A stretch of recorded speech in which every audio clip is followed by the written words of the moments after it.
Check out FlipsideGaming.com for all your gaming needs. Use the promo code HEROES to save 10% on all orders over $10. Between now and August 10th, if you use this promo code, you will automatically be entered into a drawing where 4 winners will each win one of the Commander 2018 pre-constructed decks.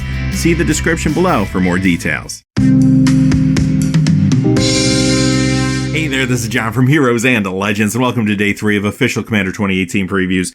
Today's featured deck was the Bant Enchantment deck, so you're going to see a lot of preview cards from that particular deck, but there's a few from others as well. As a matter of fact, we also had some leaks today, and we got to see the back of all the products, which did reveal 3 cards from the Esper deck, which I'm sure they were planning on revealing tomorrow. I'll show those first, then we'll look at the cards that were actually previewed today. Quickly before we get started though, just a fast reminder, if you're looking for a way to maybe win one of these Commander 2018 decks, just check out the description below. We are running a promotion with Flipside Gaming. All the details are there. Also down there, you're going to find links to our Patreon page as well as some products on Amazon. All of these links are ways to help support the channel, and it's always appreciated, but not necessary. Thank you just for your viewership and just for taking the time to watch our videos. I appreciate that more than I can tell you. So let's get into it. All right, let's look at these leaks first, starting with the packages of the decks that we've already talked about. Now, the Bant one is on the far right, and you're going to see some cards you might not recognize yet, and we're going to talk about those in this video because they actually were all previewed. The other cards probably look pretty familiar to you at this point. The only thing we're seeing new on here really is the tokens. You see a Servo token, a Cat Warrior token, and a Mask token on these. But let's look at the one that's probably a little more interesting. Here's the back of the Subjective Reality deck, and there's actually 3 cards we have not seen yet. So we're going to take a closer look at those. You do see zombie tokens there as well. All right, we're going to start off with a Miracle in Black. Entreat the Dead. 3 black, 2x sorcery rare. Return X target creature cards from your graveyard to the battlefield. Miracle cost is 2 black and X. All right, so this is awesome. First off, the card frame looks amazing. It's just really cool to see this type of card in the black card frame. And it's a good card too. Now, you could argue it's a little expensive with 3 black, 2x. But if you're playing Commander, hopefully later in the game, you'll have enough mana where this won't be a huge issue. And if you have a couple targets in your graveyard, it could be a pretty big turn for you. Now, if you draw into this, which is what this deck is trying to set up for you, you could have an amazing turn, get all sorts of things out of the graveyard. This is going to be great not only in the prepackaged deck, no doubt, but also if you want to play any kind of reanimation strategy in Commander, this will be fantastic for you. Great cube card, too. Skullstorm, 2 black and 7, another kind of expensive one, sorcery rare. When you cast a spell, copy it for each time you cast your commander from the command zone this game. Each opponent sacrifices a creature. Each opponent who can't will lose half their life rounded up. Wow, okay. So yes, you are paying for this ability, but you kind of want to play this later in the game anyway. You don't want to play this on turn 1 or anything like that.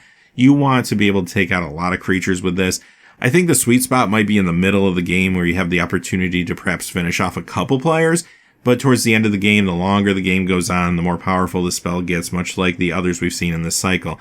Again, another really awesome card, especially if someone's trying to hate out your commander, you can kind of come back later with a big play. Verena Lich Queen. This is going to cost Esper colors in 1. It's a legendary creature zombie wizard, and this one is a mythic rare. And because it's a new legendary mythic rare, we know this is going to be one of the foils like the Planeswalker. 4/4. Whenever you attack with 1 or more zombies, draw that many cards, then discard that many cards, you gain that much life. Pay 2, exile 2 cards from your graveyard, create a tapped 2/2 black zombie creature token. Okay, this is an amazing card for Zombie Tribal because this does so much. It's sizable, it's a zombie on its own. It's also a wizard, by the way, so note that. But aside from all of that, just look at that ability. Being able to gain life, populate your graveyard, not only for reanimation, but even to just turn those cards into more zombie tokens, that could be good enough many times. And you get the card selection of moving through your deck. This thing does it all. Now, out of the box, you can decide to make this your commander, so I'm assuming that this deck isn't going to all be about what's on top of the library, but definitely reanimation looks like it's playing a role here and probably some zombie tribal too. I can't wait to learn more about this deck. Alright, let's move on to some cards that were actually previewed today with Estrid the Masked. Now, unfortunately, she was unmasked on Monday through a leak, so we talked about her at great length on that day. If you want to hear my full thoughts on this card, just check out Monday's preview video. I'll link it at the end of this one. But I will say this quickly about the card. I'm always a big fan when Wizards creates cards that mitigates the risk of enchantments and auras and makes them more consistent. And this card certainly does that. As a matter of fact, that's a huge part of this deck, and you're going to see that in a lot of the cards we look at today. Imperial Storm, 2 white and 4, it's a sorcery rare. When you cast a spell, copy it for each time you cast your commander from the command zone this game. Create a 4/4 white angel creature token with flying. So much like some of the others in the cycle, this can feel a little overcosted if you play it before you play your commander at least once. But as the game goes on, it just gets better and better, and I really love that, just like I mentioned with the black card we looked at a few moments ago.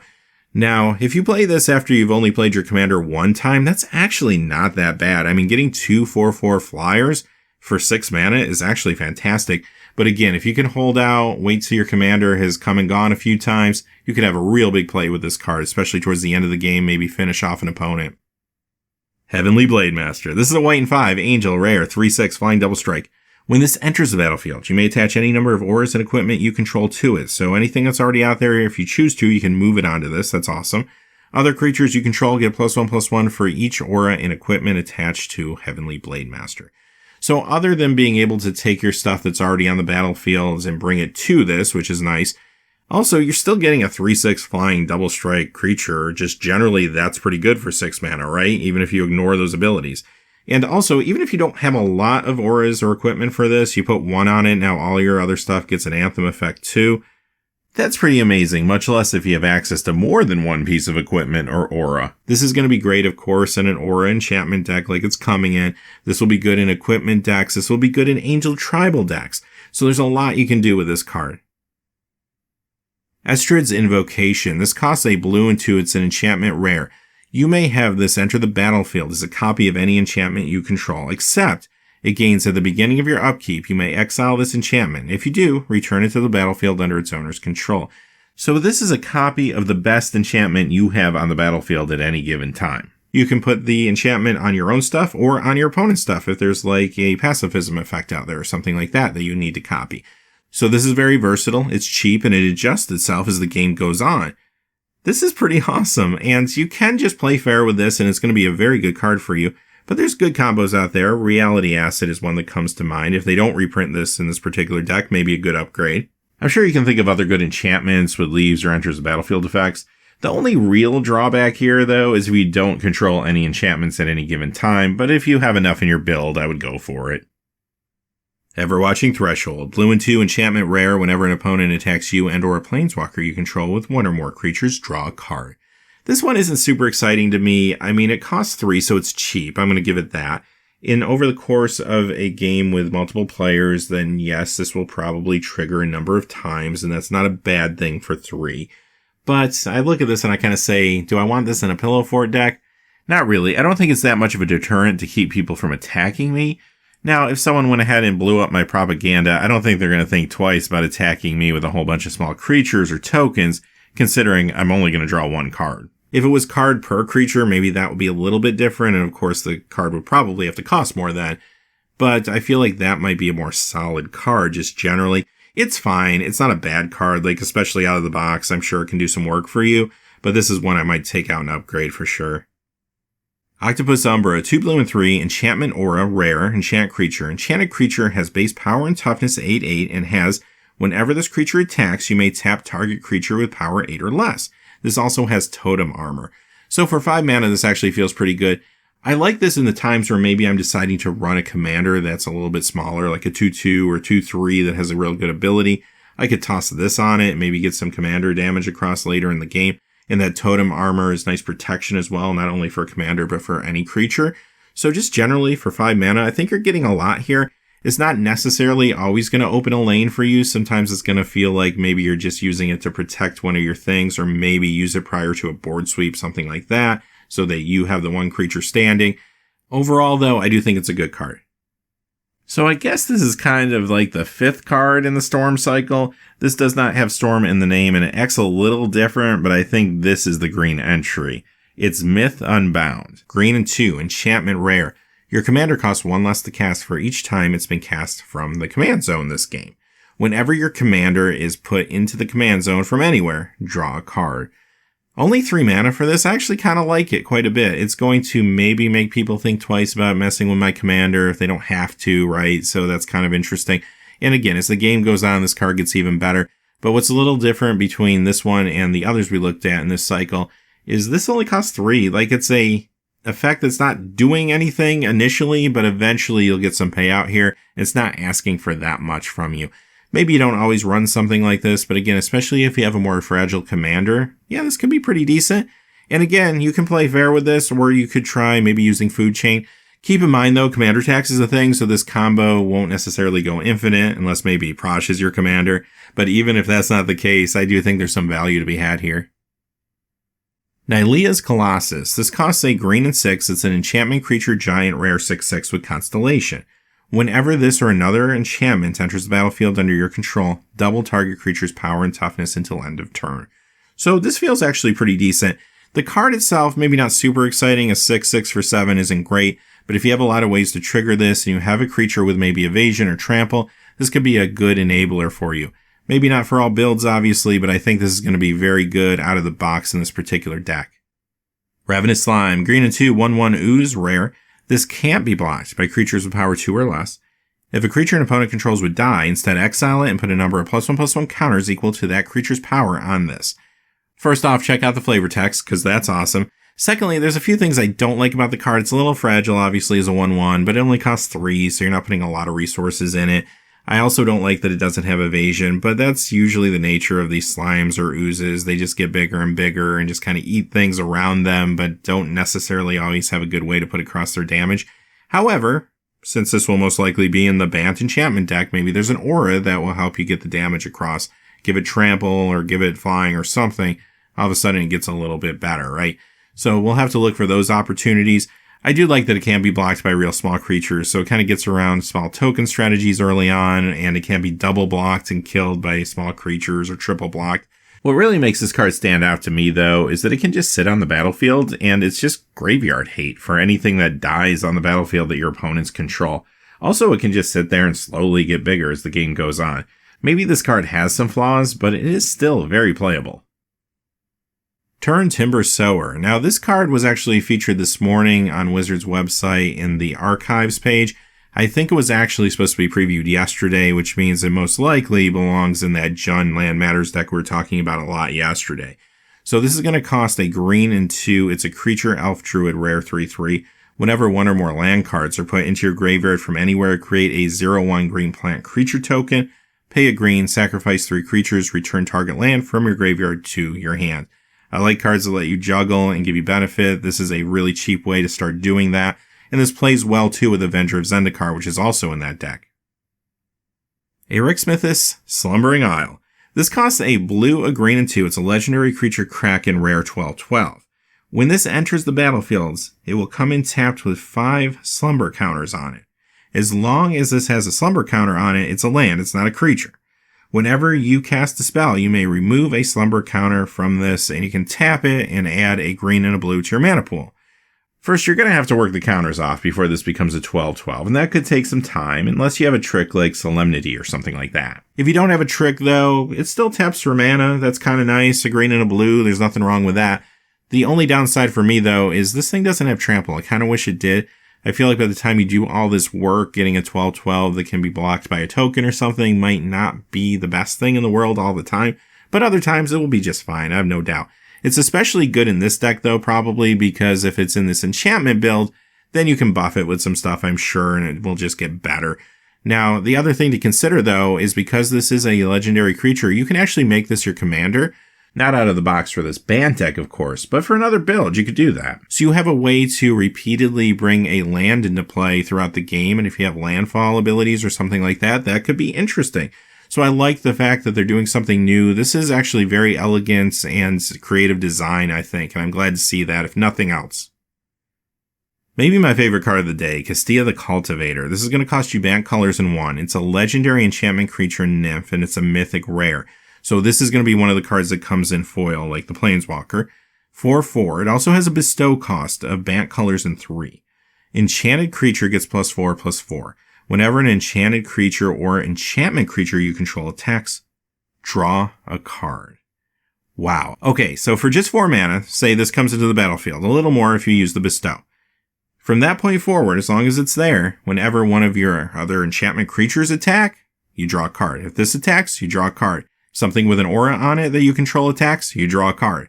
See where I'm going with this? This is crazy. As long as it has the supporting cards around it, this thing is super powerful for what you're paying.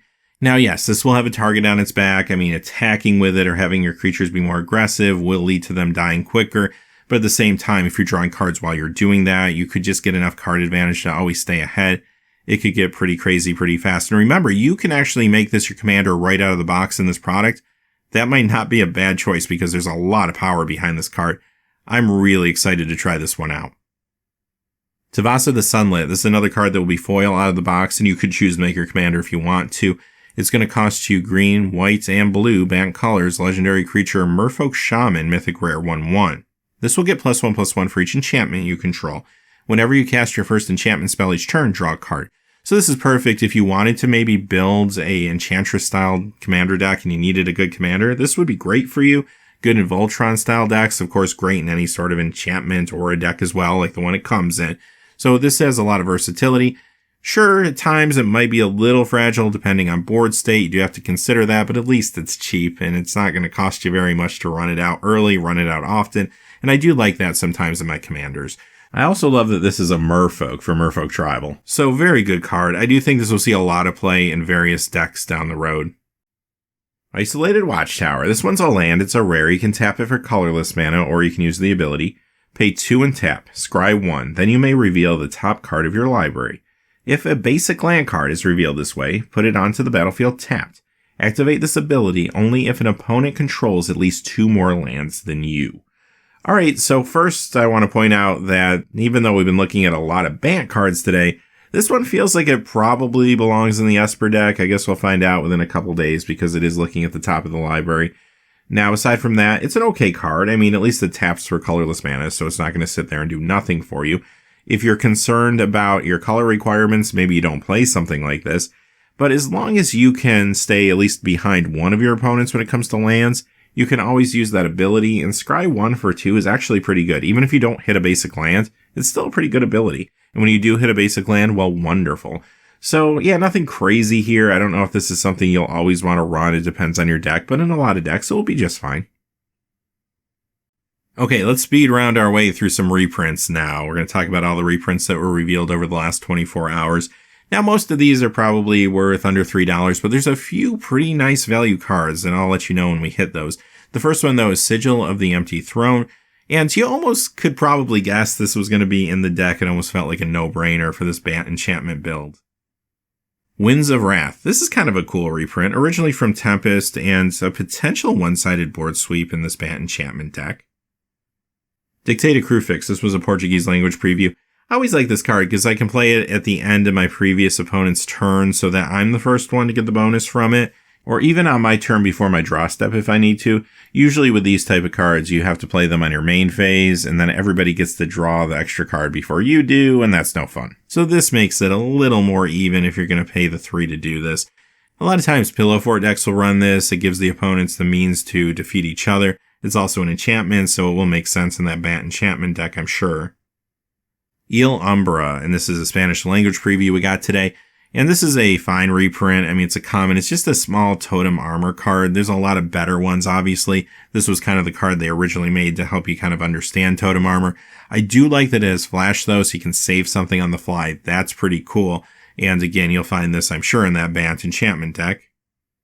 Avenger of Zendikar. I mentioned this one a little bit earlier. Financially, this is not a bad card. I mean, these things will run you usually like $6, $7, so pretty nice inclusion. This actually came out yesterday when they were focused on that Junland Matters deck. I just happened to miss it and all the cards that were coming out, they were coming out so fast, so I just wanted to bring it to you today.